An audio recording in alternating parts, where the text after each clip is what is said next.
Craig and Karen Kaler are the toast of their small southern town. I was probably a little jealous of him because he had a beautiful wife, 3 fabulous kids.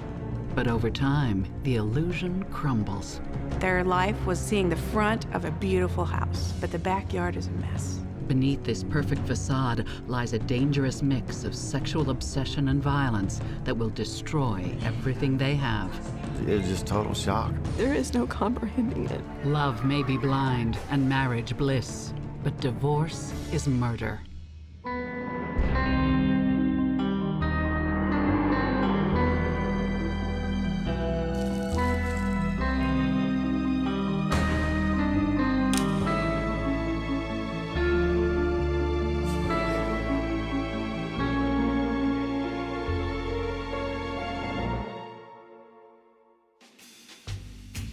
In 1983, Craig Kaler is in his junior year of engineering at Kansas State University when he meets beautiful first-year student Karen Lee Hetrick. Karen's younger sister, Lynn Denton, remembers the young couple falling madly in love. Their relationship grew and blossomed while she was at school. He came to our house to visit the family, and was excited to see them, and big sister coming home and woo, has a boyfriend, and I just remember her happy. Craig is at the top of his class. He was so smart. He is just super smart and successful in his field, excelled in everything academic. When Craig graduates, he's offered an engineering job in Colorado. After dating for a year and a half, Karen leaves school and marries Craig. The couple move to Colorado to pursue Craig's career. They seem happy and even give birth to their first child, a little girl they name Emily. Their marriage appears flawless. Shortly after the move, Karen's mother spends a weekend with them and notices some unsettling behavior from Karen.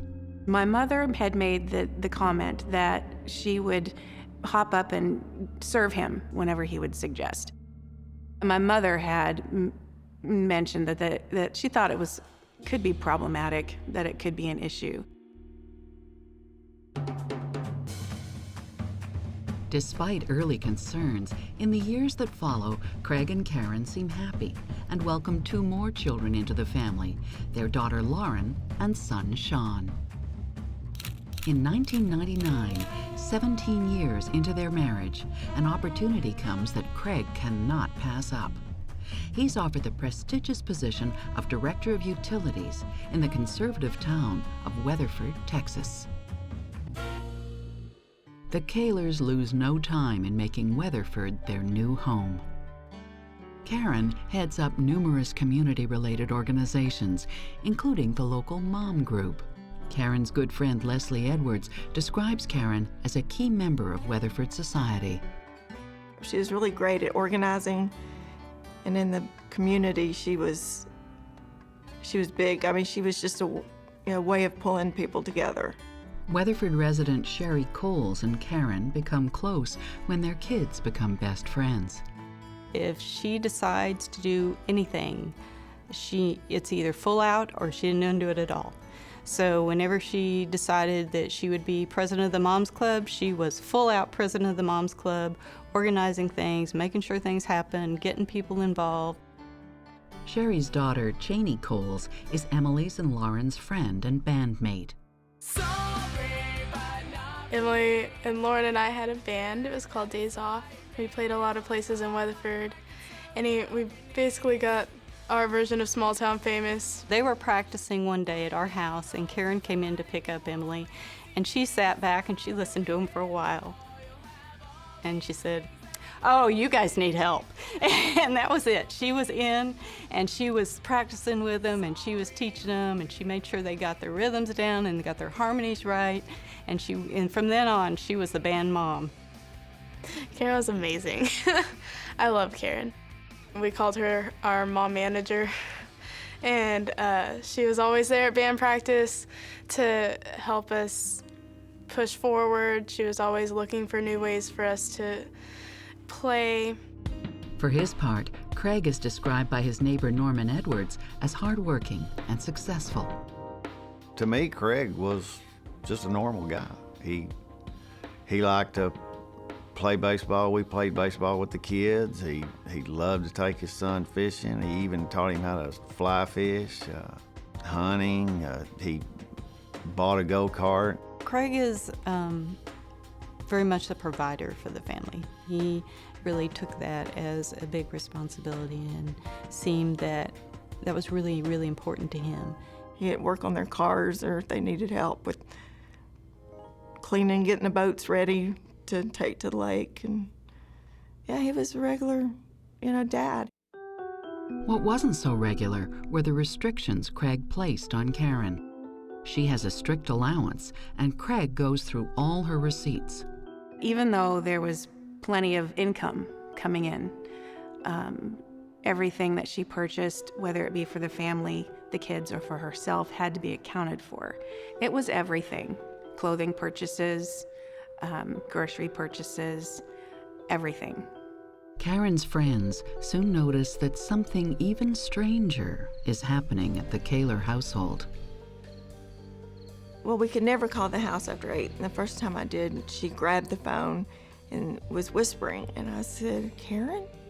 Because it was like 8 o'clock or just a little after 8. And she goes, I can't have any calls after 8. Because Craig and I have to be in the bedroom at 8:30 because we have sex every night at 8:30 and it's expected. Just about everyone knows about this rule in the Kaler marriage. He had expectations of her every night. Everybody knew it. Neighbors knew it. Kids knew it. Everybody just kind of went, okay, and it seemed odd, but, they were happy with it, so who am I to criticize?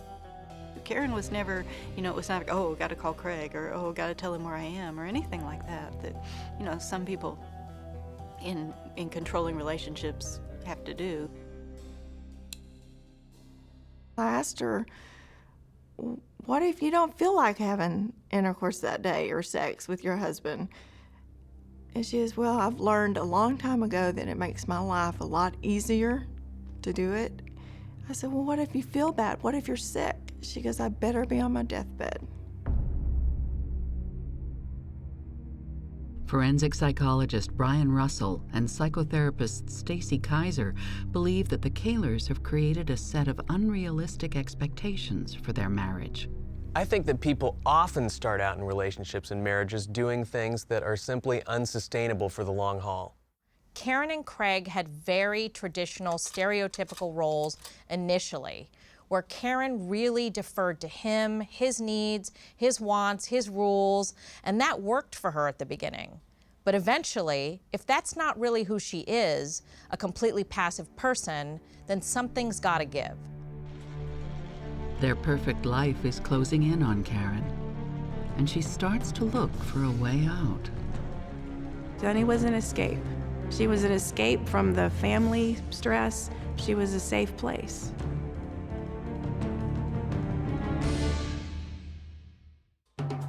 The Kalers are picture perfect. Craig is a successful engineer. Karen is busy running a mom's group and the kids' neighborhood band. They were the Leave It to Beaver family. They were the perfect little sitcom family. They had the perfect house. They lived in the new addition. He had the perfect job. It was something every wife would want. Craig and Karen are so good at keeping up appearances that no one notices the cracks in the veneer. In reality, their relationship is on the brink.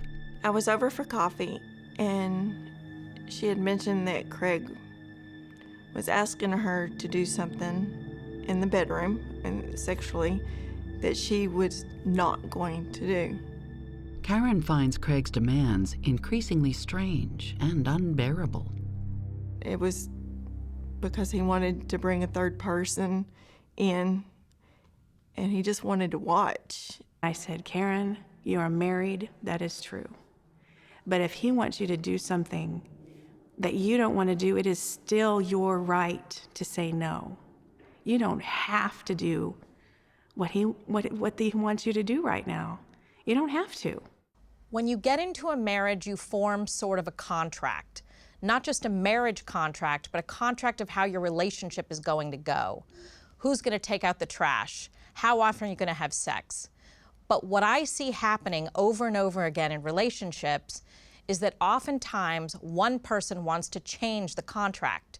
And most of us don't have the skills to sit down and say, hey, look, I don't want to do it this way anymore. Karen decides she needs an outlet and sets her sights on getting a personal trainer at a local gym. Craig won't give Karen money for the membership, and so she has to raise the money on her own. She'd make cakes for people and get enough money and get herself a personal trainer. That way, there was no accounting for the money. Before long, she's a gym regular. Craig accepts her new interest as long as she's home on time to take care of the kids. Karen totally throws herself into working out and is soon hired as a fitness instructor. Then, she meets a woman who will change her life forever. Her name is Sunny Reese. She's a beautiful fitness instructor at the gym, and she and Karen become inseparable. Their interests were obviously similar. They were both interested in fitness, and they were doing the same kinds of work and passionate about the same kinds of things. Over time, a more intimate liaison between the two women develops. Sunny was an escape. She was an escape from the family stress, escape from the marital stress, and she was a safe place. It would be really, really hard to live with a person who was that controlling that much of the time.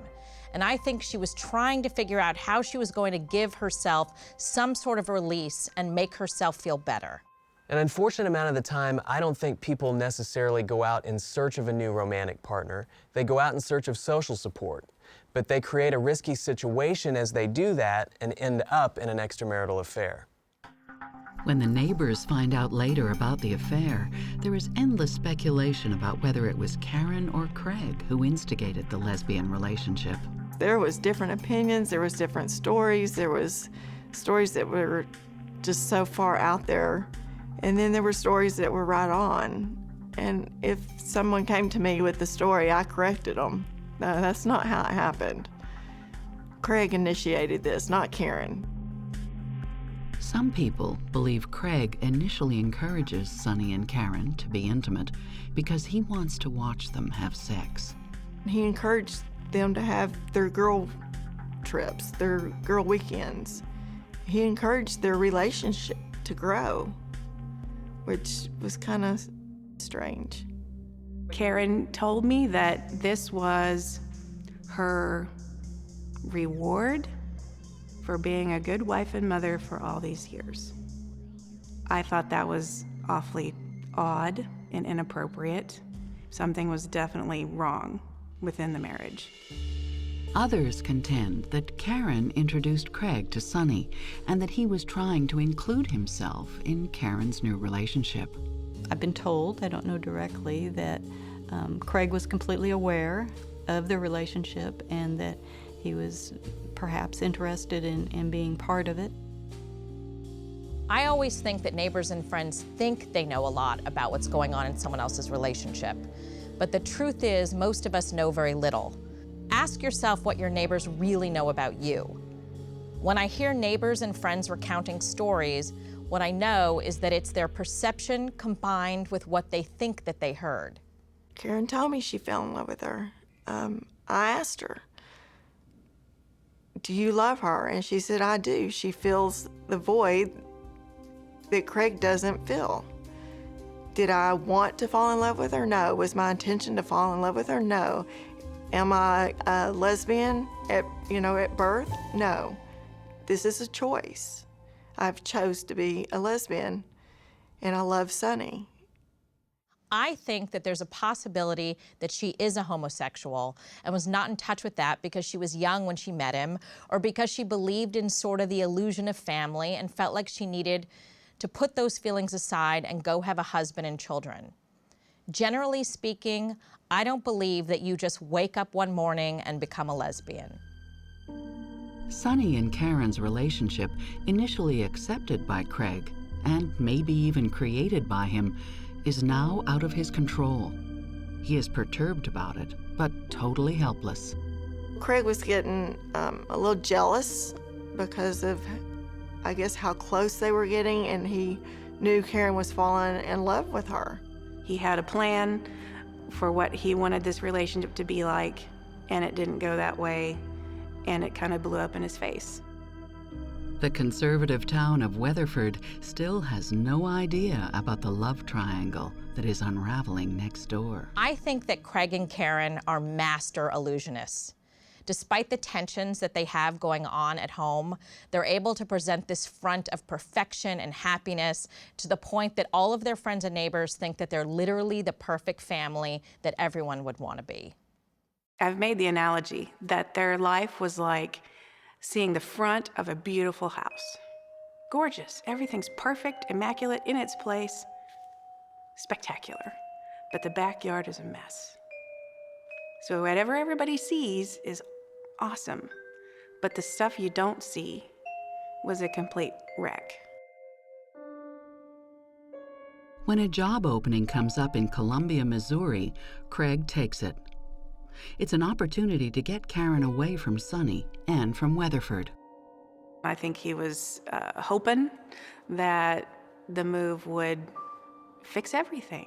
And I think his hope was, with separation, everything would go back to, quote, normal. Karen is upset that he is uprooting her life and family, but Craig insists. It felt like home to her, and she made it very clear she didn't want to leave. But of course, he didn't care. He was the man in the family, and they were going to do what he said to do. But when they move, Karen and Sonny's relationship simply continues long distance through emails and visits. The affair is about to send the marriage off a cliff. I've never given anybody a bruise because I've hugged them too hard.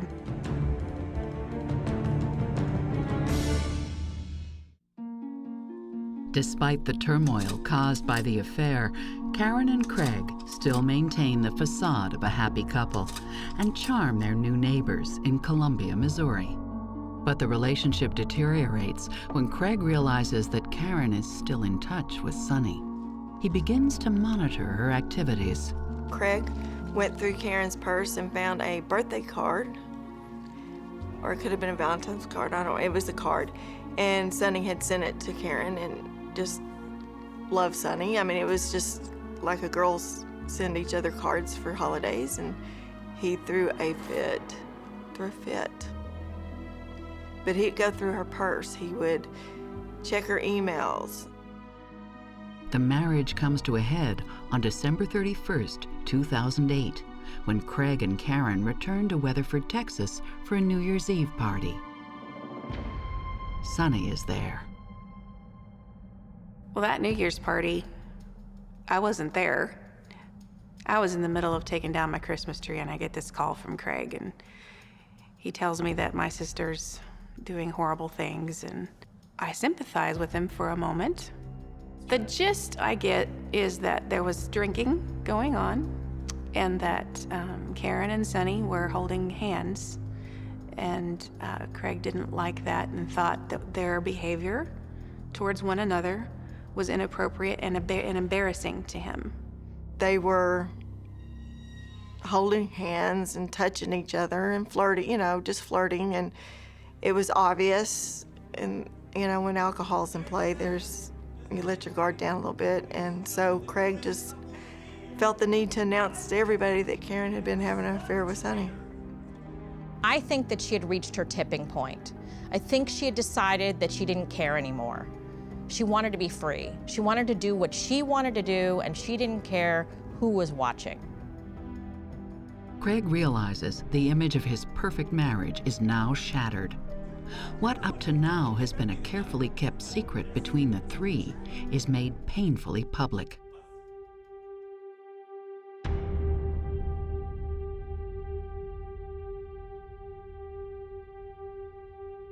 The fallout from the kiss leads to what friends describe as the worst New Year's ever.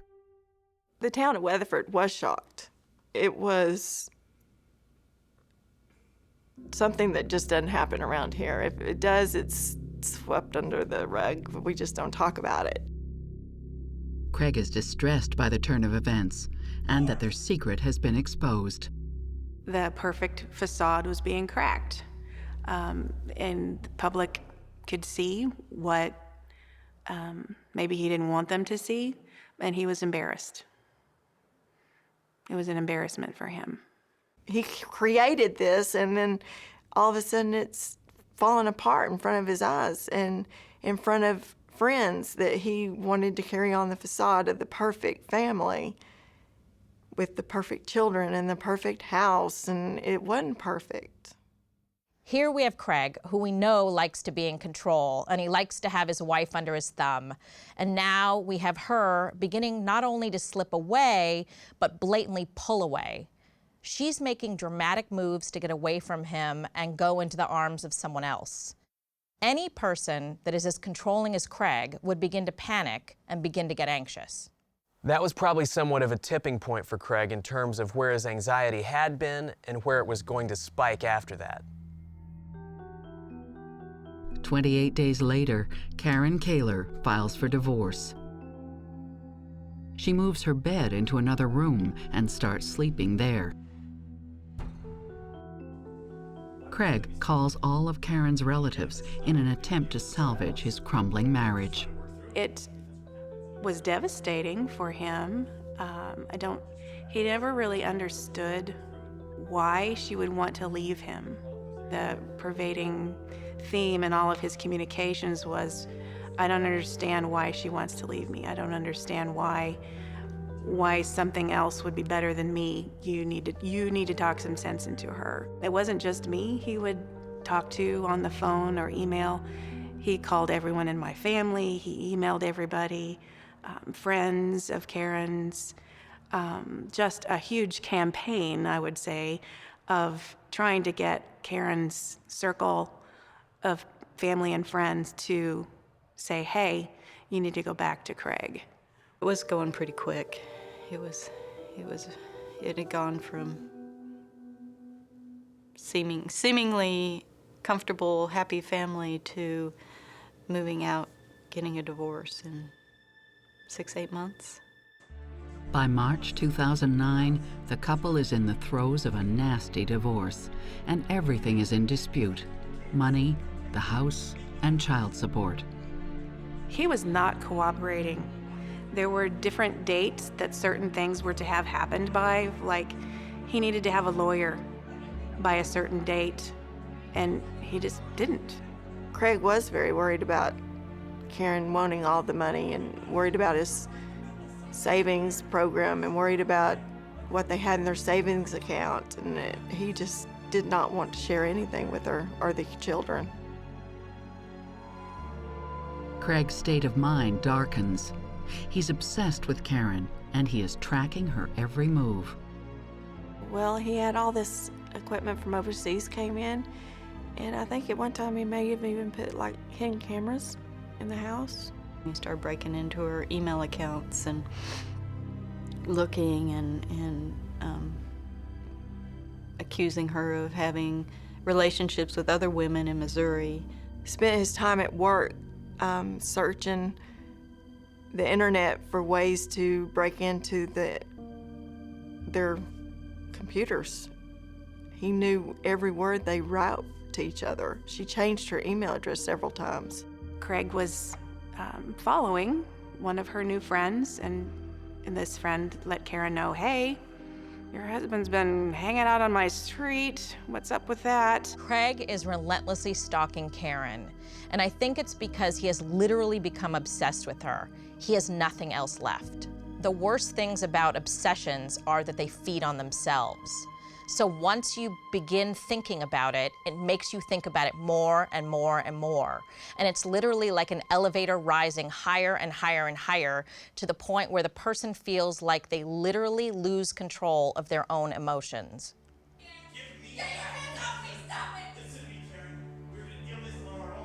On March 16, 2009, Craig and Karen have a fight in the house. Karen calls the cops, and Craig is arrested on suspicion of third-degree assault charges. Craig claims that he hugged his wife. Karen claims that he assaulted her. Whether it was a hug, whether it was a missed whatever, I've never given anybody a bruise because I've hugged them too hard. It's one of those, as domestic violence happens behind their home doors. So my word, your word, his word, hers word. I always say that there are three sides to every story. There's his side, her side, and the truth. And I don't know if we'll ever really know what took place. What I can say is this: things are definitely escalating to unusual points in this relationship. When Karen moves out and rents a small house in Columbia, Craig falls apart. And she said, something's going on at Grandma's house. Something bad. I said, okay.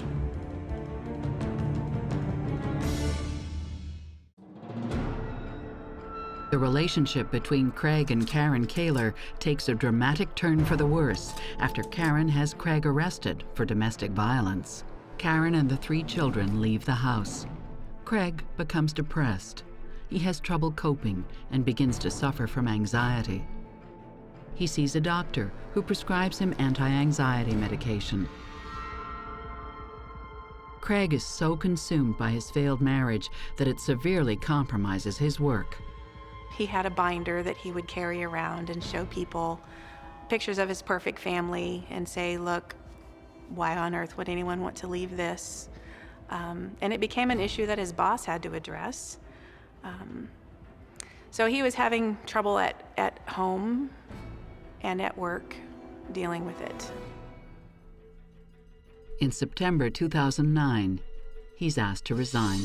The longer you maintain an illusion, the more drastically it hits you when it starts to fragment and go to pieces and fall apart, and the more drastic response you may have.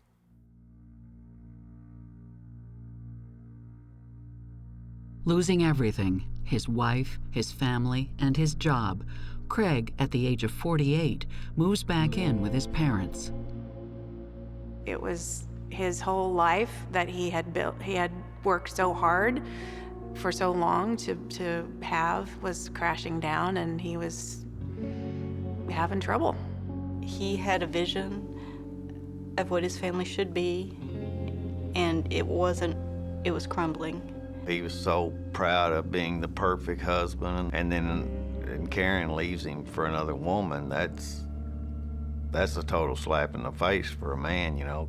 Once he realized that she was not coming back in his life, then his pride was hurting him so much that it was turning to anger and hatred, and then all kinds of feelings started coming out in him.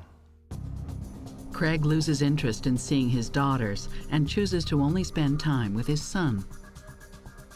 He called Emily Little Karen. It was like he had this rage that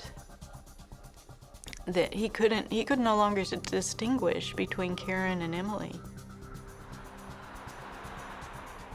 It seemed like after they moved, it was a wholly different person, really.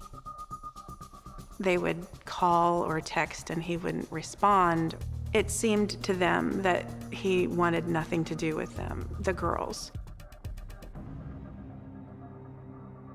This is a perfect illustration of where narcissistic injury turns into narcissistic collapse, where somebody has become more interested in the maintenance of a facade than of actually being the person behind the facade. He's now been humiliated. He's trying to figure out what he's going to do to make himself feel like he either has control over her or control over the situation. On Thanksgiving weekend 2009, Lynn invites Karen to join her for the holiday in Derby, Kansas. I Facebooked her and I said, Thanksgiving dinner's at noon. How many plates shall I set? And she said she had her and the girls and Sonny, so add that many plates and we'll see you then. So I had a whole house full of people, and we had a really excellent time. Karen's son, Sean, meanwhile, is spending Thanksgiving with Craig. Karen wants the entire family to visit her grandmother during the holiday, so the next day, she decides to pick Sean up from Craig's parents' house in Meriden, Kansas. Lauren, Emily, and Sonny are all in the van with Karen. They're very nervous. Craig's escalating obsessive behavior towards Karen has put everyone on edge. I talked to her Tuesday before Thanksgiving, and I asked her, "Aren't you afraid? Karen, aren't you afraid Craig's gonna hurt you with kids?" And she says, "Absolutely. Absolutely, I'm afraid he's gonna hurt us." And I'm like, "Well, be very careful Thanksgiving weekend." And she said, "Well, we're gonna meet at a place to exchange the child, and I won't be by myself." But that was a touchy situation. Sonny was with her when they exchanged the child, so it was kind of awkward, I imagine. Sean gets in the van without incident. Karen heads towards her grandmother's house 30 miles away in Burlingame, Kansas. That evening, Karen's sister Lynn gets an alarming phone call. Something's wrong. I got a phone call from my aunt, and she said, "Something's going on at Grandma's house. Something bad." I said, "Okay."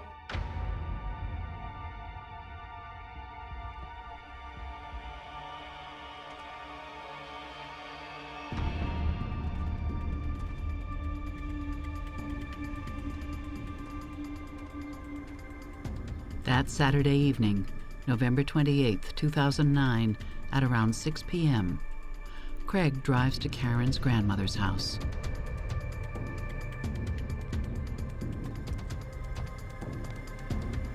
With a semi-automatic rifle in hand, he enters the house without warning.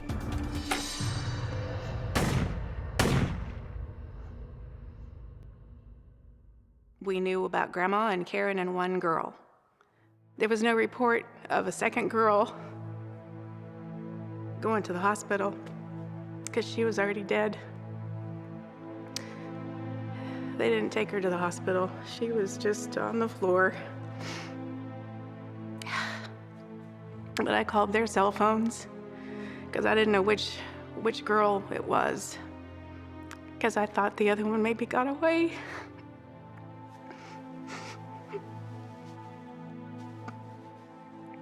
I said, "This is your Aunt Lynn. Call me. I know you're scared, but call me."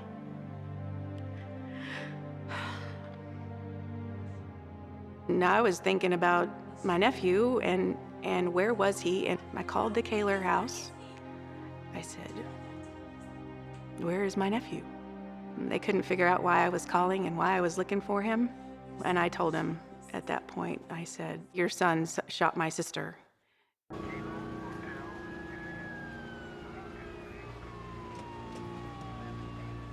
Craig shoots his ex-wife, Karen Kaler, her grandmother, Dorothy White, and his two daughters, Emily, 19, and Lauren, 16. He shoots 7 times, and all 7 shots reach his 4 intended targets. They are all killed, except for Karen's grandmother, who dies 4 days later at the hospital.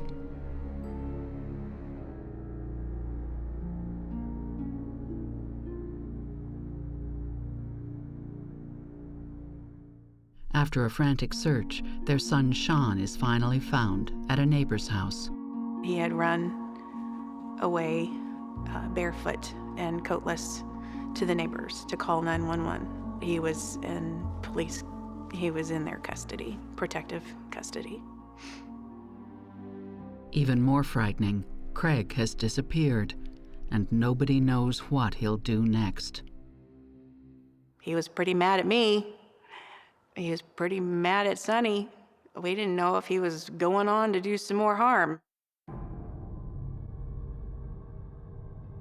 After an intensive 13-hour manhunt, Craig Kaler is finally found, wandering on the side of a road, and is picked up by the Kansas Bureau of Investigation. Journalist Sangeeta Shastri covers the Kaler story. Kaler was a bit disoriented and had scratches on his hands and was a bit dirty. And the deputy asked Kaler what he was doing, if he was all right, and Kaler told him, "I'm the man you're looking for." When the police detective asked him questions about the night before, he told the detective, "I can't believe how fast you can lose everything." Family, friends, and neighbors are devastated.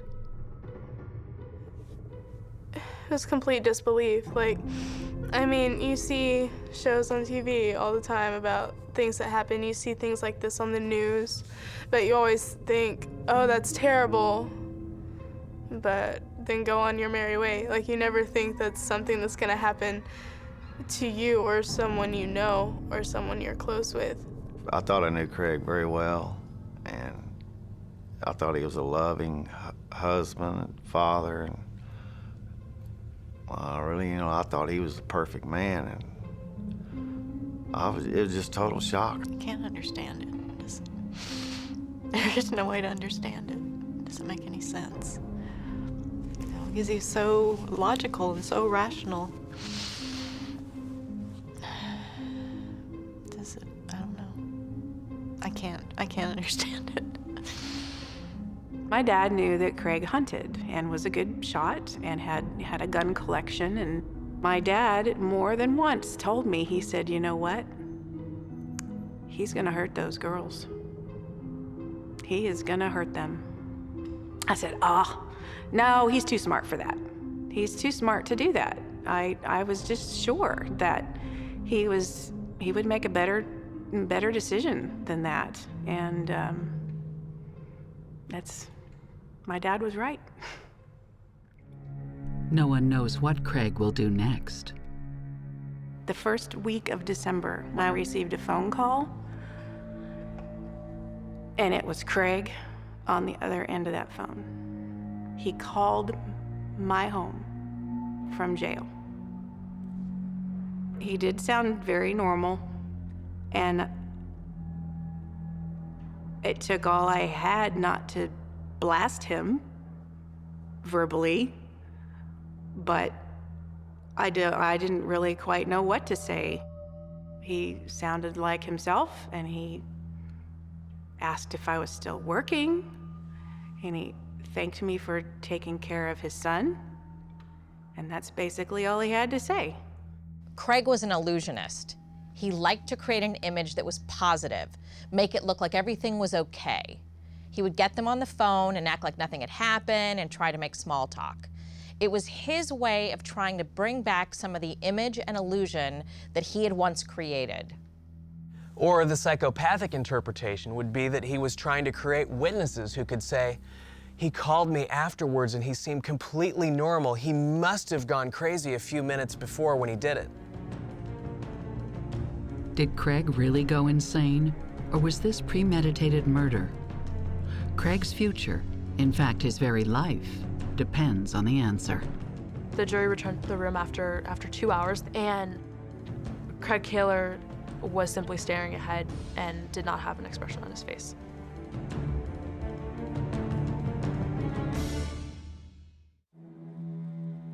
On November 28, 2009, Craig Kaler shoots and kills his wife Karen, her grandmother Dorothy White, and their 2 daughters, Emily and Lauren.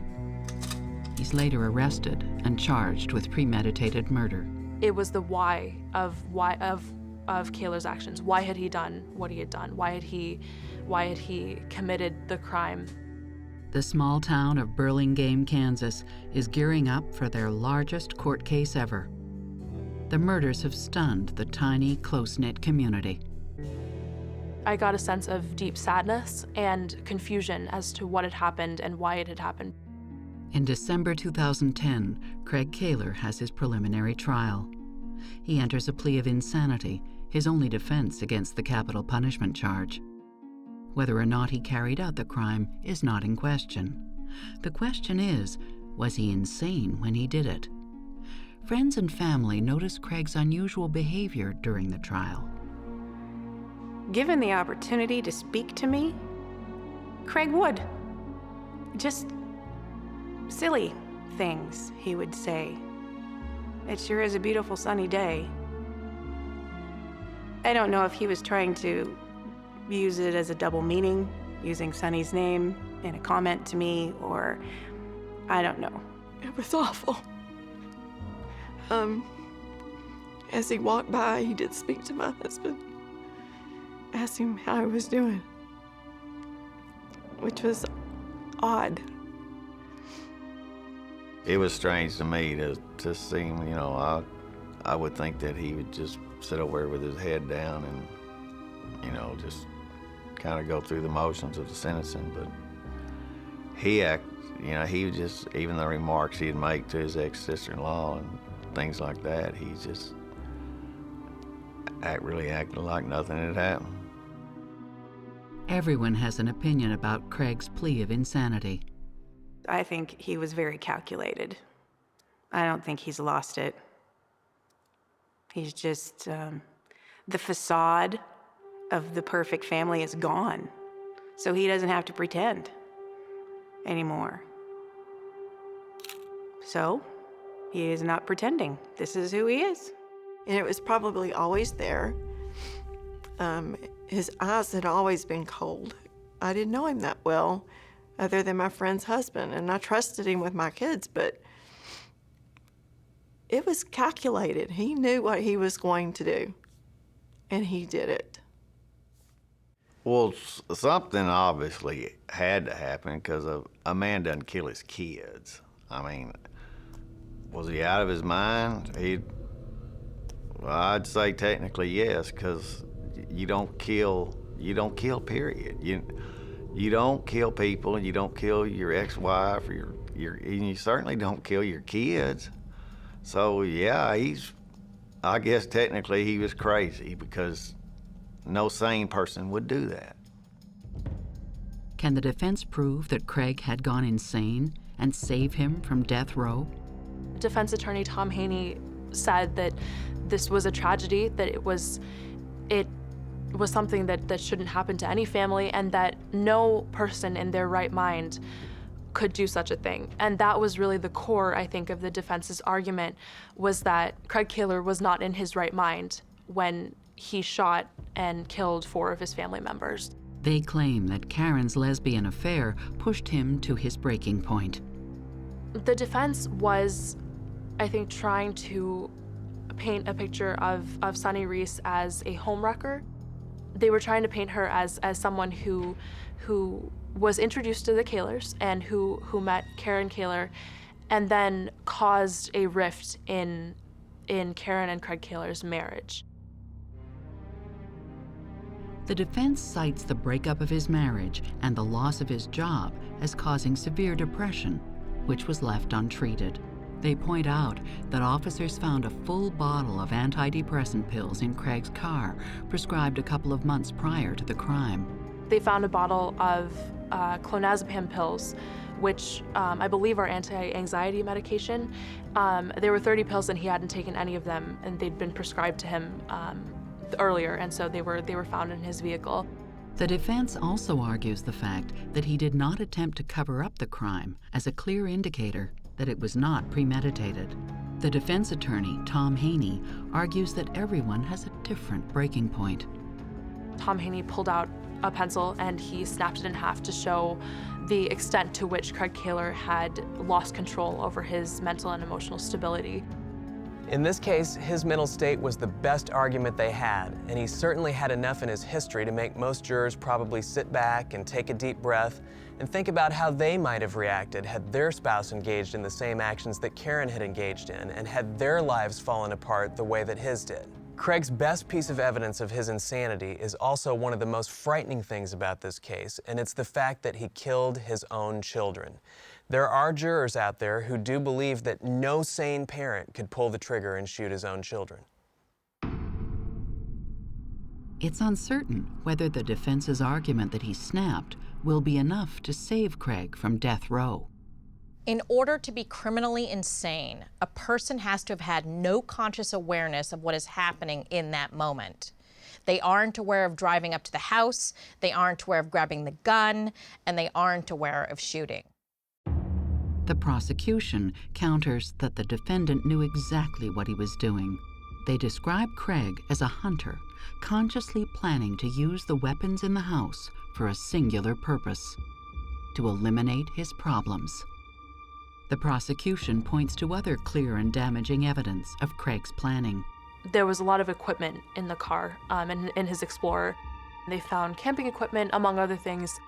They found trail mix, there were maps in the car, they found a suitcase with money, and so the prosecuting attorneys used this as a sign that Craig Kaler had planned out what he was going to do after he committed this crime, and that he had planned the crime itself.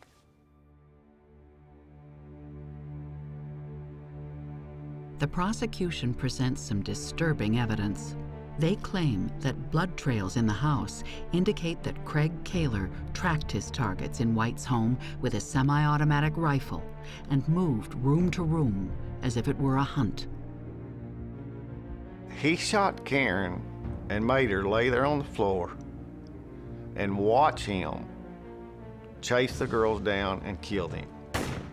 He made sure that she sat there and she could not move. He shot her in the back so she was paralyzed and could not move. He planned it exactly, and he made her lay there and listen to him kill those girls. Craig shot 7 times and did not miss a target. I mean, Craig didn't miss. If he had lost control of his decision-making and all of this, he would have missed his targets. There were 4 people in the house. He made 7 shots and didn't miss. There were no stray bullets.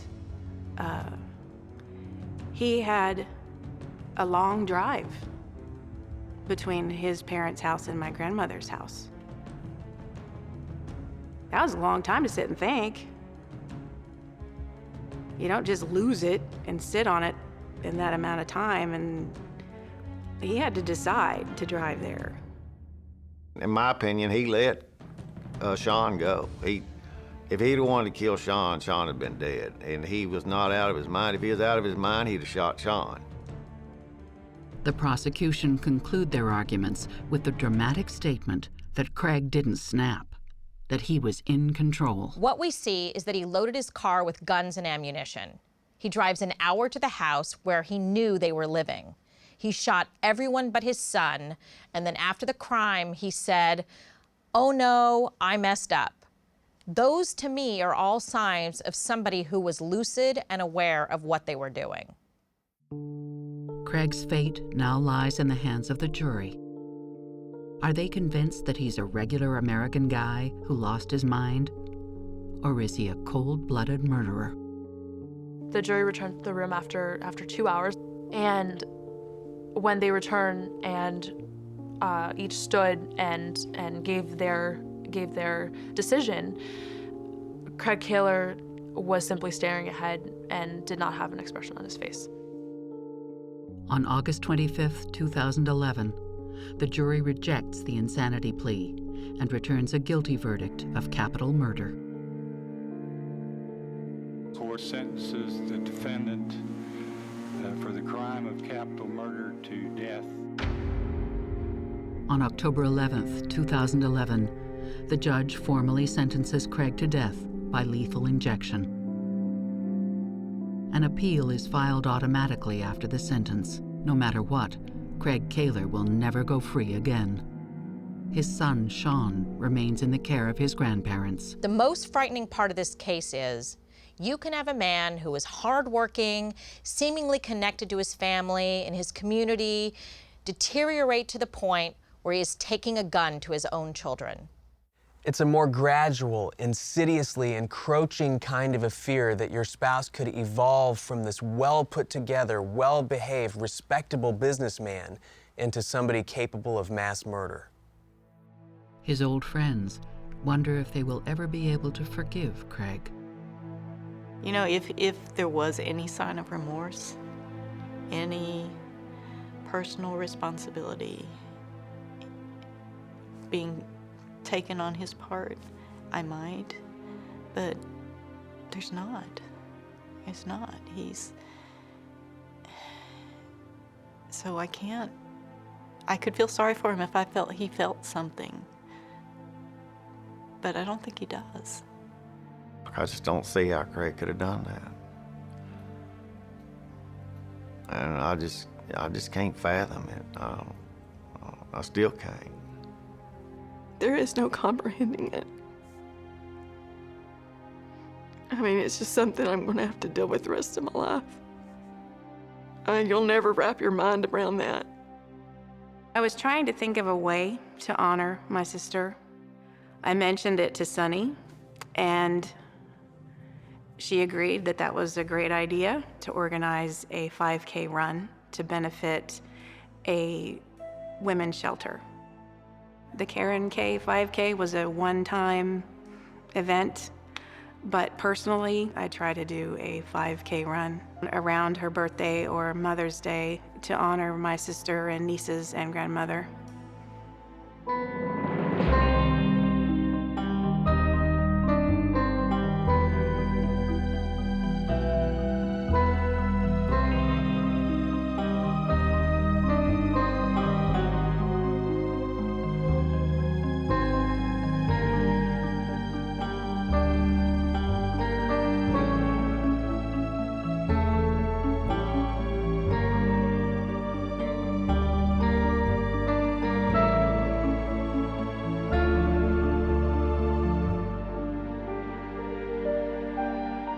On the surface, Chris and Karen Pugh seem to have a picture-perfect life. Chris was tall, fair-haired, nice-looking, and he seemed to love Karen. She really did seem happy with Chris. She was in love, happy, and very hopeful. The kids were spotless, the house was spotless. Even doing a 13-hour-a-day working, there was nothing out of place, nothing. But the cleanest house in town hides some very dirty secrets. Chris's sisters accused Karen of seeing people. You start finding out things, and it just don't make sense to you. I really was shocked. He would change. He was very Jekyll and Hyde. When I see him, 2 broken legs. Love may be blind and marriage bliss, but divorce is murder.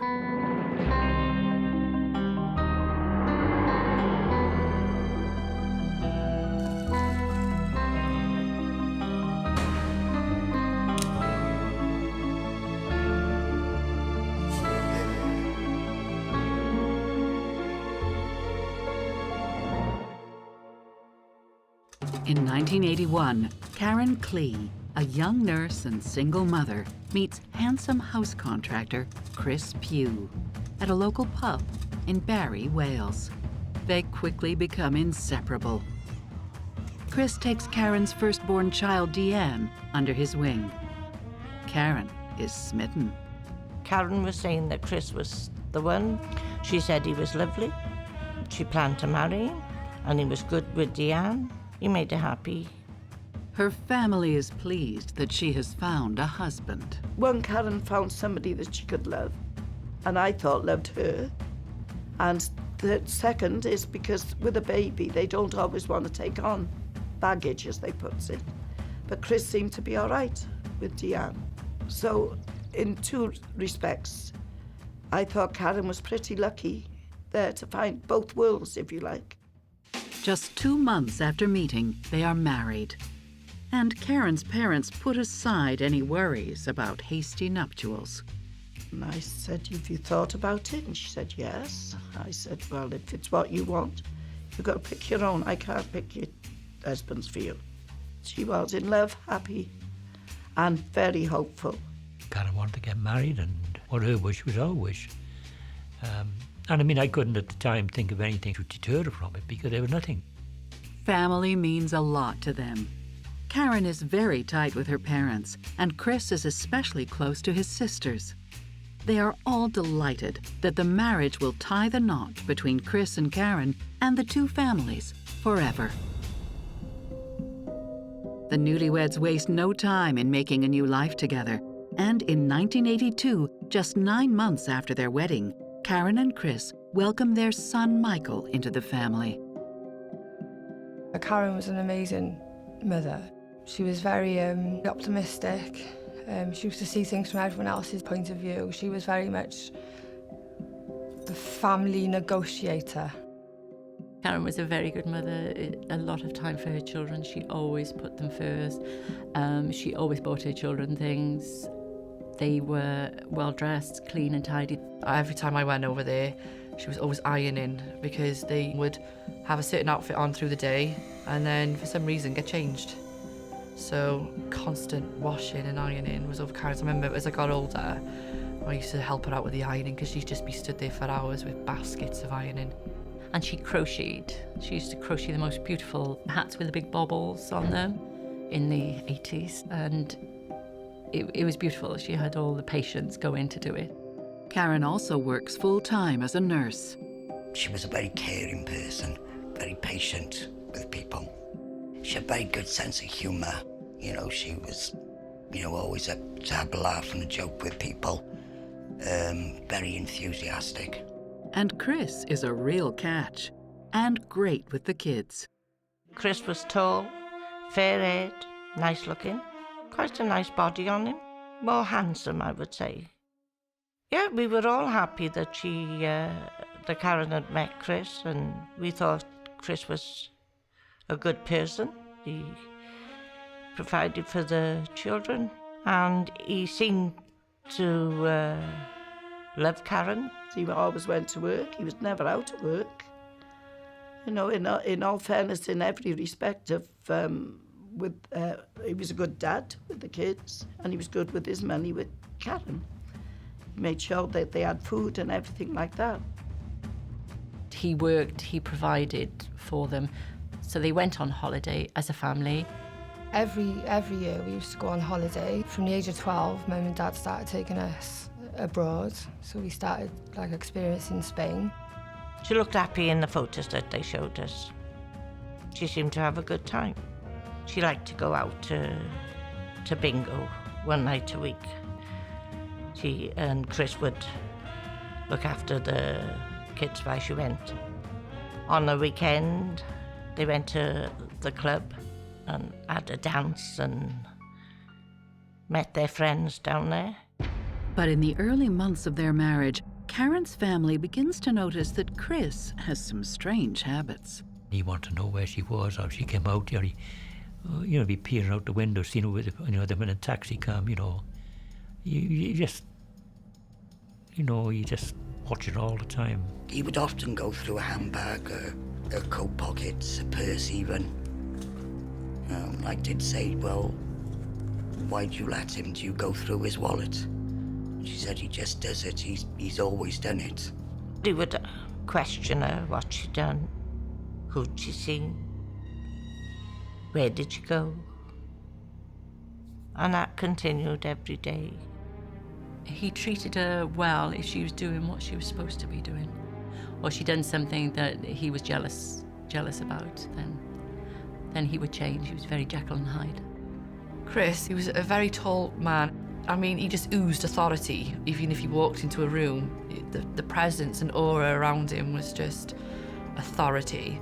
Karen believes that it's in her family's best interest if she doesn't upset her husband and goes along with his requests. Provided she was done what he wanted her to do, we were fine. Forensic psychologist Brian Russell and psychotherapist Stacy Kaiser believe that the Pews are setting themselves up for a volatile situation. When you normalize profoundly inappropriate behavior, it's as if your barometer or your radar starts to get skewed. You become to where you're not calibrated anymore to what should strike you as disturbing. It's a bad habit to get into to start to adapt to bad behavior. So for someone like Karen who's starting to view Chris's controlling behavior as normal, this could enable his controlling behavior to become more frequent. That's dangerous because something will have to get really, really bad before you'll recognize that you're in a dangerous situation. 2 years into the marriage, Karen's friend Bridget has an unsettling encounter with Chris at her home. He would follow her about because he didn't trust her. I mean, I remember when the children were younger, he sent them over to my house to see if I knew where Karen was. So when the children knocked the door and asked me, I said, no, sorry, I haven't seen him today. And I looked over across the road and I saw his head appear from behind a white van. I thought it was a bit strange. Not only is Chris's behavior strange, his family is not quite what it seems either. He waits until after they are married to divulge the truth. It turns out that Chris's sister is really his mother, and that his parents are really his grandparents. And he said, she's my mother. And I said, who's your mother? And I said, you just saying that, Chris? He said, and I accidentally found out when I was about 16. You start finding out things, and it just don't make sense to you. And I was so shocked when Chris told me. I really was shocked. I think, if you think back, it makes probably a lot of sense of why he's a bit weird in the head. If you get me, I don't know, might mess some people up. Our first relationships are with our families. So for someone like Chris, who was deceived by his own family and told that someone was his mother who was not, this could create a foundation for mistrust. Makes sense to me that he begins to not trust his own wife, that he has control issues, that he has to watch her because his foundation has been so rattled that he doesn't know who he can count on. But as the years go by, Chris's controlling behavior only gets worse. I warned him a couple of times, do not hit her. I may be little, but I'm not scared.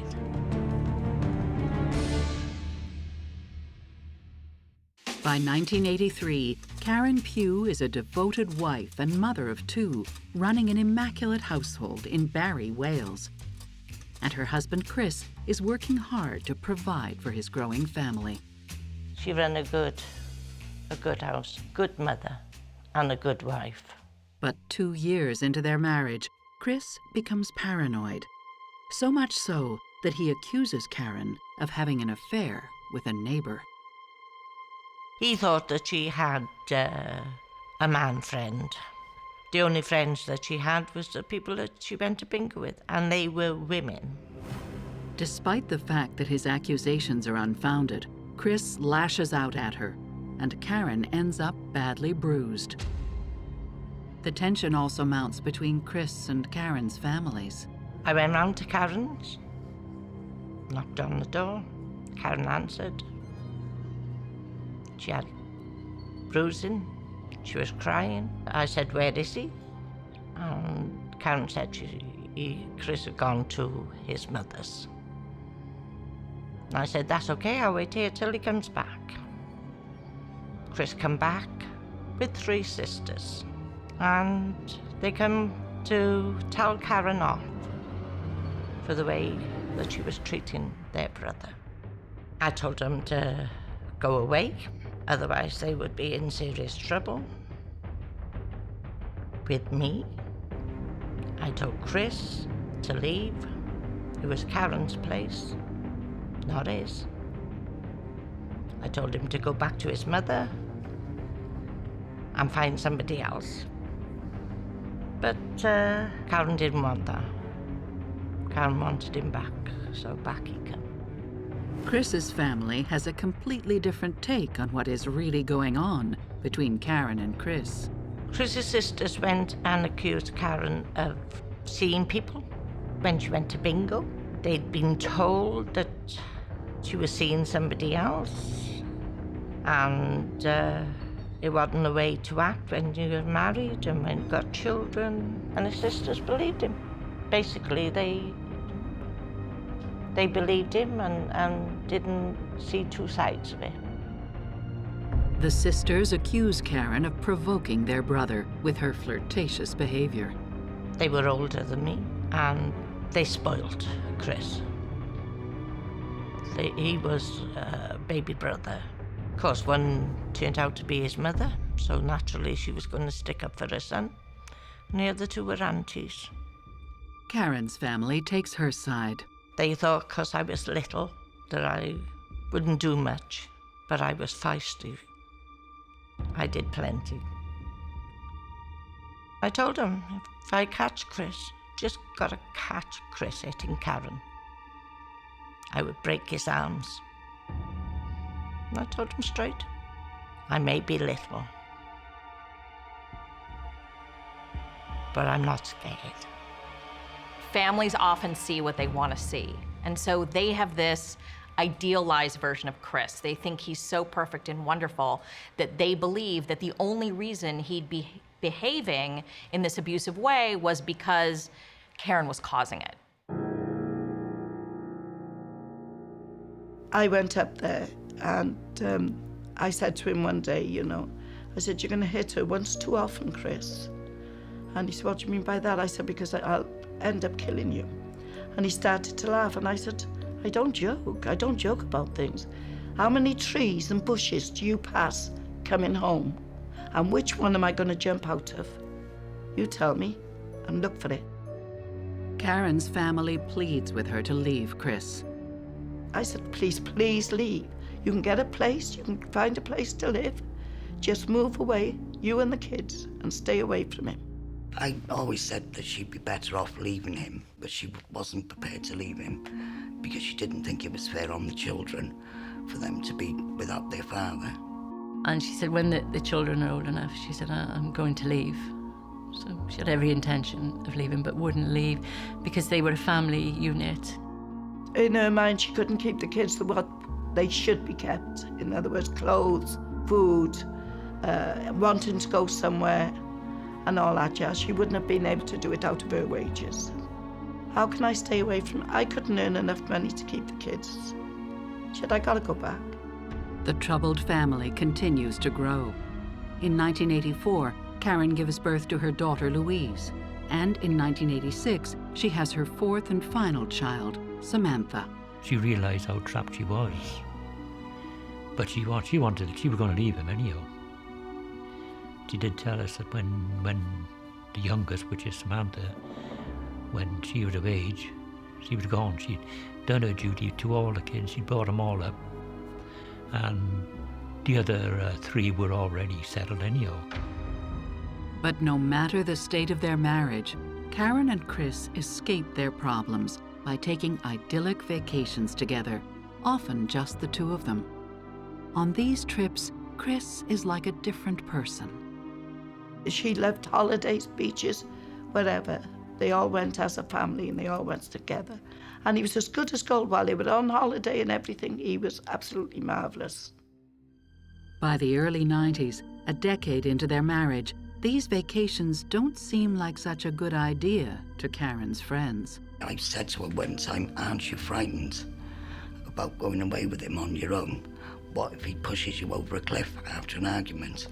And she laughed at me and said, no, he always treats me like a princess when it's just the two of us. But the happy vacation time doesn't last. Back home, Chris and Karen's marriage continues to spiral, and the tension between Karen's family and Chris's is getting worse. It reaches a boiling point when Lorraine learns that Karen has a broken arm. And Kathleen received a phone call from Karen saying that Chris had hit her again. So Pauline and I ran to her car. We went over to Karen's. I picked up a piece of wood. I go in Karen's and I say to her, where is he? And I didn't find him, sorry. And I'm saying loud enough because I know he's not far away, he's just hiding. Tell him, when I see him, 2 broken legs. But that day I picked up this piece of wood and I would have used it.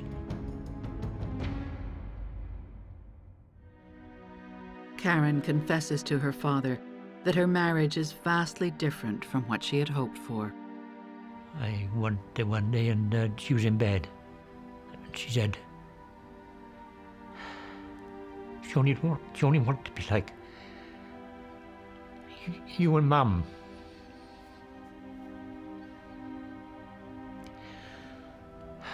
She wanted to be a good housewife. She modelled herself on us. And that's all she wanted. She wanted a husband, she wanted the children, and she'd give everything to them. Pretty much every little girl grows up wanting to find her Prince Charming. So to begin to see that your relationship has taken a turn for the worse and that it's hopeless and that you really don't think you're ever gonna have that is devastating, it's traumatic. At the end of her rope, Karen decides to go on vacation, and it will change her life. And then she said to me one day, I met a fella out there. She said, he's from Cardiff. She was full of life again. The violence in Karen and Chris Pugh's marriage is escalating. Karen's family encourages her to take some time away from him. It got worse and worse. It got worse and worse, and everybody could see it. And eventually, it wore her down. In February 2002, at the lowest point in her marriage, Karen decides to go to Torremolinos, Spain, for a week-long vacation. She's ready for a dramatic change in her life. When Karen gets back, friends and family notice a complete change in her. She had lots of colour in her face and she was really happy. She was always smiling, always excited. She was just like a different person. And there's a good reason for her newfound happiness. In the beginning, Karen didn't tell us. We didn't have a clue. We just said to her, you had a good holiday, it was superb, she said. And that was the indication that she enjoyed what was happening there. John is a 51-year-old landscape gardener from just outside Cardiff, Wales. After meeting in Spain, the two become romantically involved. She didn't tell us that she'd met someone or anything for ages.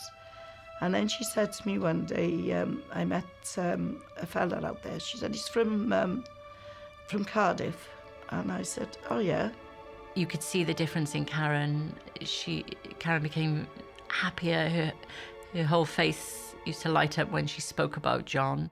He used to buy her flowers a lot. He always bought her flowers, and she used to appreciate that, because that's something that Chris never really did. Karen continues her relationship in secret. It's like she'd had a breath of fresh air. She was relaxed. She was laughing more. And things just more ease. Her needs have not been met for so long, and now she finally finds somebody who is attentive and interested, and it feels good to her. And so rather than just leave her husband, she begins to see him on the side, almost as if he's filling the holes that Chris has left open.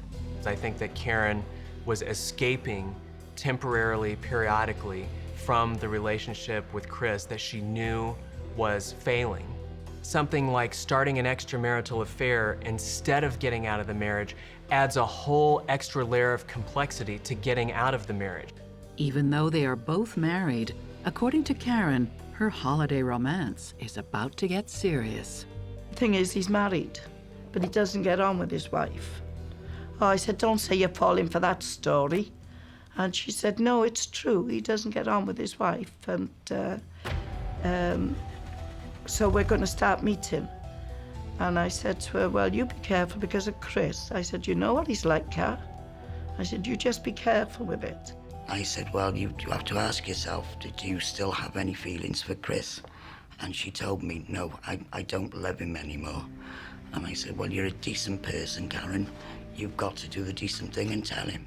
But Karen is too scared to tell him. By spring, after carrying on the affair for a few months and buoyed by her new romance, Karen realizes it's time to make her move and get out of her relationship with Chris. Karen's youngest daughter, Samantha, is now 15. Deanne and Michael, in their early 20s, and Louise, 18, have all moved out of the house. Karen feels that it's no longer necessary to stay with Chris for her kids. All of a sudden, Karen came to me and said, "Can I come down here to live?" And I said, "I suppose." And she said, "I'm leaving Chris. Can I come down here?" I said, "Yes, you can come down here. What about the kids?" No kids. There's only Sam left and Chris can look after Sam. She'll be fine. I'm leaving. Karen moves out, and surprisingly, Chris doesn't put up much of a fight. He would knock the door with some chocolate for Karen, and Karen would say, "I don't want to see him." And I'd say, Karen doesn't want to talk to you, just go away, Chris. After years of accusing Karen of having affairs, Chris can't imagine that his wife might now actually be having one. He's convinced that the two of them are getting back together, since, according to him, they've been seeing each other. He even tells his youngest daughter, Samantha, that he is reconciling with her mother. Samantha had come down to my house and my boyfriend was there. Basically, she just turned around and said, "Oh, Mum and Dad are getting back together," and she was really buzzing. And my boyfriend turned around and said, "No, they're not. She's met someone new." Samantha is the last in the family to find out. She's shocked by the news. Hoping to help her father face the truth, she tells him of her mother's affair. When Chris hears about it, he behaves like a man obsessed. He was just becoming a right stalker. Karen slept at my front room, and she had the bed in there. And he could only just see over the window because the window was high. So it was just a pair of eyes looking in. And she'd say to me, "Oh, Mum, Chris is looking in again." I said, "Pull the curtains so he can't see." So, which Karen would do. Well, he kept coming down house and wanted to see Karen. We told him, no, it's finished. And used to sit on the wall and watching, waiting. He wanted Karen back. And Karen wasn't going back. There was no way Karen was ever going back there. When he was off from work, he was there. Weekends, he was there nearly all day long. Up there, over there, down there. Whichever way. And he was there. Chris has always been possessive of Karen from the very beginning. And now that she seems to be slipping away, that he's afraid maybe that he'll leave her, his controlling behavior escalates. He needs to know more, watch her more, possess her more. When people start to get desperate, irrational courses of action start to seem reasonable to them. Everyone is on edge. Just lost his head, like. I caught him outside my nan's on the Wednesday. He was pacing back and forth past my nan's garden, like, and I said to him, what are you doing down here? And he showed me a gun. He said, "I got a gun, I'm gonna shoot that John. I know he's in there with your mother." And I said, "Oh, come on now." I said, "Don't do that, you'll end up in prison. What about us kids?" And he said, "F*** you kids, I just want your mother back." On the Thursday, I went to warn my mum that I'd caught him outside there with a handgun. It was crazy because I said to her, "Look, if I go to the police," I said, "I can have him for being stalked." She said, "You can't say he's stalking me." I said, "Well, what's he doing?" "He is stalking you as far as I'm concerned." And I said, "But it's not only you, Kat, there's me." "He won't touch you, Mum." She said, "He'll never touch you." So she said, "You're quite safe, it's only me." Karen is so immune to his behavior now that she doesn't have any emotion about it. She's so cavalier because she's learned to be detached. Often people in abusive relationships get desensitized, and their threshold for what seems violent to them rises to a point that would be hard for the rest of us to understand. It's really dangerous because it's literally like a slowly bubbling pot that I fear will ultimately bubble over. Despite Chris's stalking, every once in a while, Karen visits him at her old house and periodically sleeps over there. Everyone speculates about what is going on. Maybe she thought in her own little mind that if she went back with him and spoke to him, that it'd smooth things over. She must have thought, "Oh, just go and, go over, keep him happy, so you don't start." Chris's family has a different take on the situation.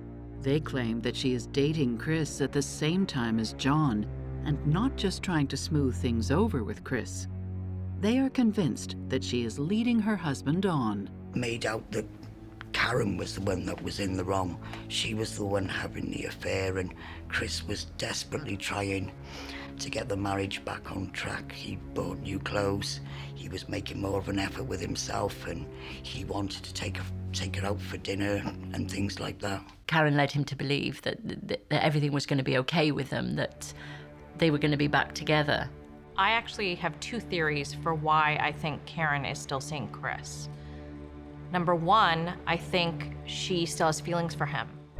I also think it's possible that Karen's afraid of Chris, that she is hoping if she continues to see him, sleep with him occasionally, that she might be able to temper his emotions and keep him content. I think that sometimes people in volatile relationship situations aren't 100% sure what they want to do. And so they tend to keep multiple doors open while they get sure. Despite her husband's close watch, Karen's new relationship with John grows more serious. I think she was in love with John. She'd called to the house and she was discussing John and what she was going to do. She wanted to move out of Barry. Finally, she makes a move that pushes Chris to the brink. He went, he said to me, I gotta go. He went. Didn't even say where he was going, he just said he was going. On June 22, 2002, Karen visits her boyfriend John in Cardiff for the day. According to Karen, they've both decided to file for divorce so they can finally be together. Karen left me at lunchtime and she said to me, I'll see you later, Mum, I won't be late. And off she went. And then in case 6:30, Karen hadn't come back. And I said to Pete, I said, Karen said she wouldn't be late. I just wondered where the heck Karen was. And I thought, oh, I know what's happened. She's met one of her girlfriends and she's gone for a blinking drink, not phoning and letting me know. That evening, Karen's parents get a series of phone calls from Chris. He's looking for Karen too. About 20 to 7, the phone went. And it was Chris on the phone. And he said, is Karen there? I said, no. And he said, he said, you don't know where she is? I said, no, I don't. And that was it. Then again, about 7 o'clock, he done it again. Is Karen there? No.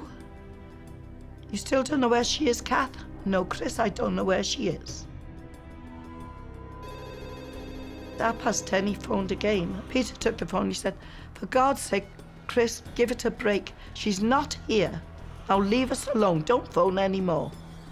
And put the phone down. And that was the last we heard of Chris. I don't think that Chris ever thought that Karen would leave him. She put up with so much of his inappropriate behavior. I really think that he thought he had her for life. Chris viewed Karen like an object. Through Chris's eyes, it probably looked as it would look if someone drove off in your car, as if somebody were literally taking your prized possession and running off with it. That's a whole different kind of emotion. When Karen still has not returned from Cardiff the next morning, her parents really begin to worry. The series of phone calls from Chris has added to their anxiety. They start calling around to see if anyone has heard from her. Across town, Karen's sister Pauline gets a phone call from her niece's mother-in-law, Mo, who has spent the evening drinking with Chris. And she's got a bizarre story to tell. It was 8:30 in the morning, and it was Mo, which is my niece's partner's mother, sort of mother-in-law. And Mo said, is that Pauline, Karen's sister? And I said, yes.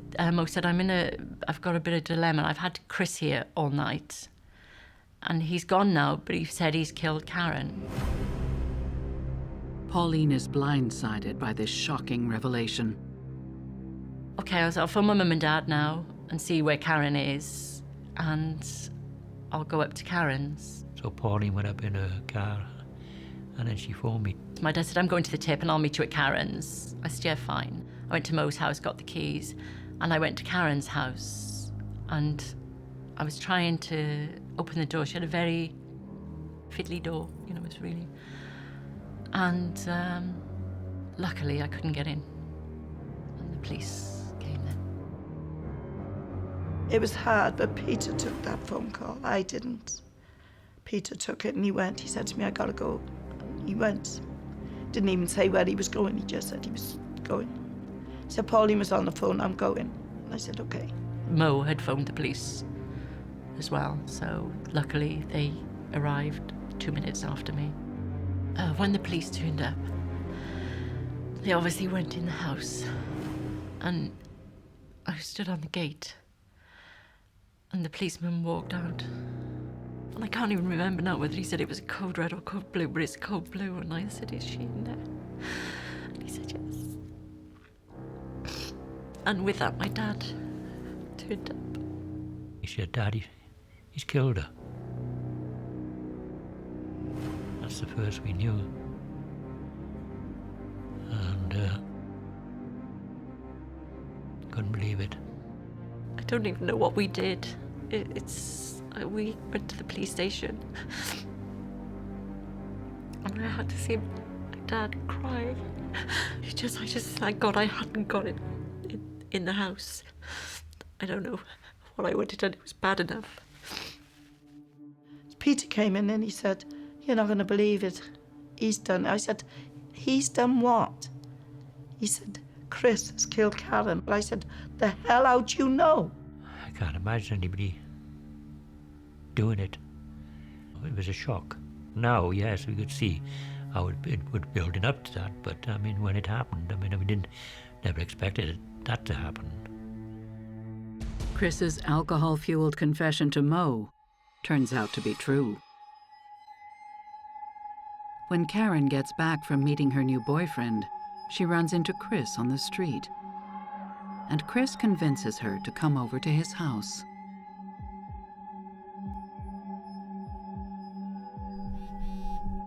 John texted her, missing you already, J. And he just put the initial J. Karen was up in the bathroom and he picked it up and read it. And I think that was the start. I think that's what's done it, if you like.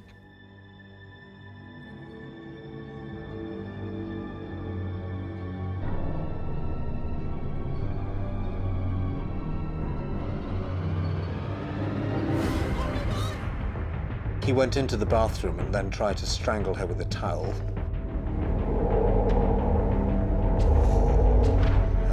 And he then armed himself with a hammer, which was close by, and battered her about the head. I think he broke the hammer, and having done that, went and got another hammer from another part of the house. After Chris brutally murders his wife Karen, he sends a text message to John saying, meeting Karen in Cardiff was the worst thing you ever did.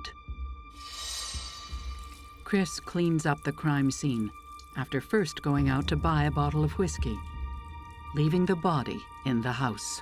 He'd gone to the shop and bought a bottle of whiskey because it was on camera. And then Chris went back to the house and cleaning up everything. With the house clean, Chris roams the streets, claiming to be looking for Karen. Killed her about, I think it was 5:30.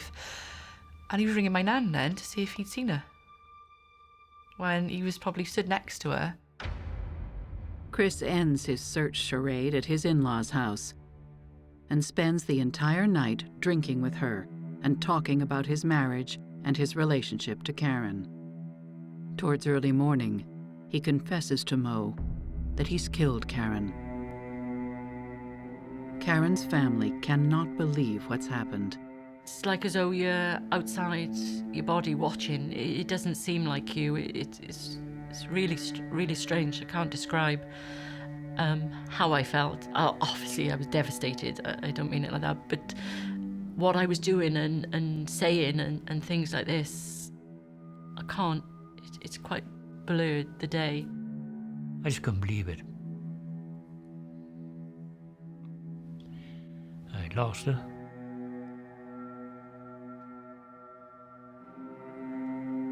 And it still hurts. believe it for about 2 weeks. Like, I kept looking for her. And then after the funeral, then I spent the night in the cemetery by the side of her. That's when I finally accepted it. After confessing the murder to Mo, Chris disappears. There are various sightings of him around town. He was down the bingo hall looking for her when he just killed her. The police search the streets urgently, looking for the confessed killer. No one knows what else he's capable of. It was awful. Worst day of my life. Worst day.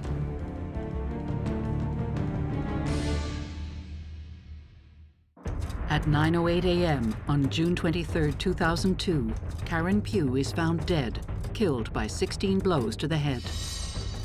After confessing to the crime, her husband Chris is now nowhere to be found. Karen's family fears the worst. They are also afraid of what they might do to him if he does resurface. I wanted to kill him. Stone dead. That's what I said. Over the next several hours, the rumors about Chris's whereabouts run rampant, and many believe he'll resort to suicide. If I'd known he had drugs in his pocket and he was down the dock, I'd have pushed him in. With every passing minute, the family becomes increasingly anxious. Chris is still nowhere to be found. But by 3:30 p.m., to everyone's surprise, Chris appears at the police station and unexpectedly turns himself in. He tells police that he believes he has committed a crime, but has no recollection of the event. He is detained while police sort out his bizarre story. I just know that Chris gave himself up. Eventually. It was awful. Worst day of my life.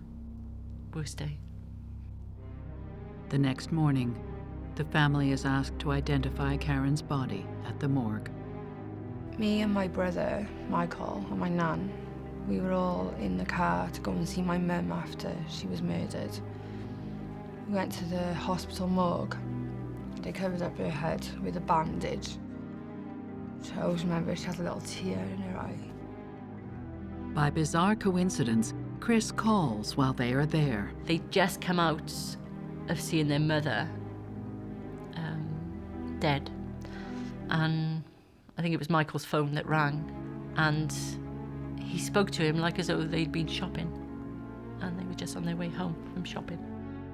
Just 2 days after turning himself in, on June 25, 2003, Chris is charged with the murder of Karen Pugh and remanded into custody. Several months later, Deanne visits her father in prison.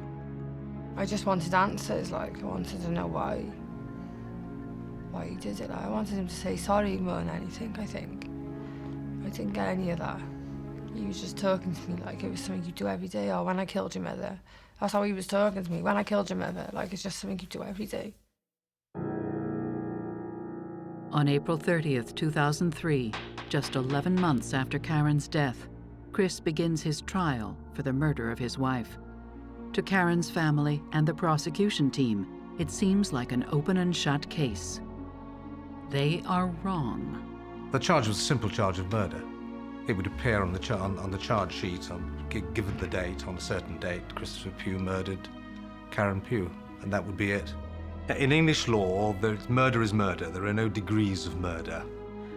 When the trial started, or just, as it was starting, the prosecution, we were not led to believe that there would be any problems. The evidence was quite straightforward. Chris had tried to strangle Karen, couldn't for whatever reasons, and went and got 2 hammers to make sure that she never got up again.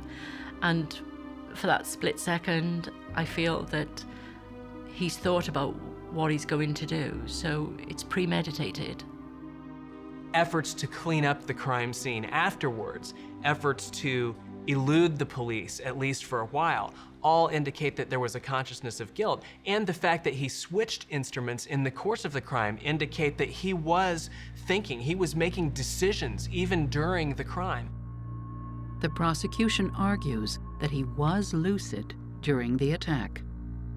The fact that he used 2 hammers is pretty conclusive usually in circumstances such as this, that you're not out of control. You're acting in a controlled and rational manner. To put down one hammer which was broken and then go and search for another and then come back and finish the act is pretty well deliberate. I think we thought we were home and dry on this case. He found or got them 2 hammers and he killed her. He beat her 16 times on the head. However, the defense creates a challenge for the prosecution by citing a little-known statute called the provocation law. The important feature in this case was the law of provocation. And that provided that if by words or deeds immediately prior to the incident, someone was caused to lose his self-control and acted in a particular manner, then the proper verdict is one of not guilty of murder, but guilty of manslaughter. In short, the defense is claiming that Karen's actions provoked Chris into killing her. This is a law more often used in domestic abuse cases where the victim kills the batterer. The core of the philosophical debate about provocation is whether or not there can be circumstances under which an otherwise rational person is so upset that he or she can no longer be expected to respond rationally. Most of us have heard the expression, "I saw red," and that leads us to believe that what the person is saying was, "I really lost it." But the people that lose it remember their actions. And so I do think it's possible that Chris lost it, that he got angry, that he saw red, but that doesn't mean that he would have forgotten what he did. Chris's, I suppose, lawyers were looking for was to blame Karen, that Karen was the Scarlet Woman and Karen had broken the family home up.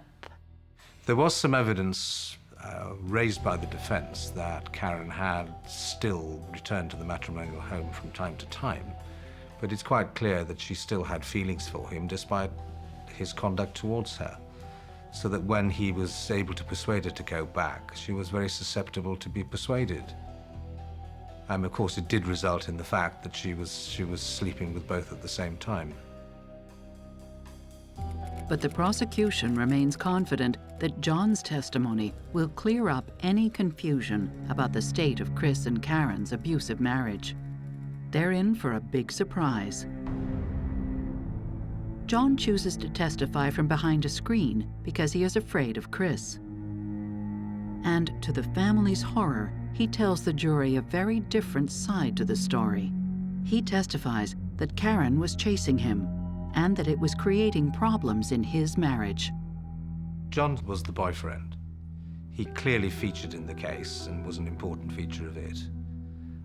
As he had given material evidence of fact, necessary evidence of fact that we needed, we had to call him as a witness. He was a reluctant witness. He didn't want to come at all because Karen had gone. And I think at that stage, he was possibly back with his former wife. And so the last place he wanted to be was giving evidence in this case in court. His reluctance was also marked by the fact that he insisted on giving evidence from behind a screen. John's testimony comes as a major blow. John said that Karen hounded him, wouldn't leave him alone, and when he tried to break it off, she said she was going to tell his wife. No one knows whose version is true.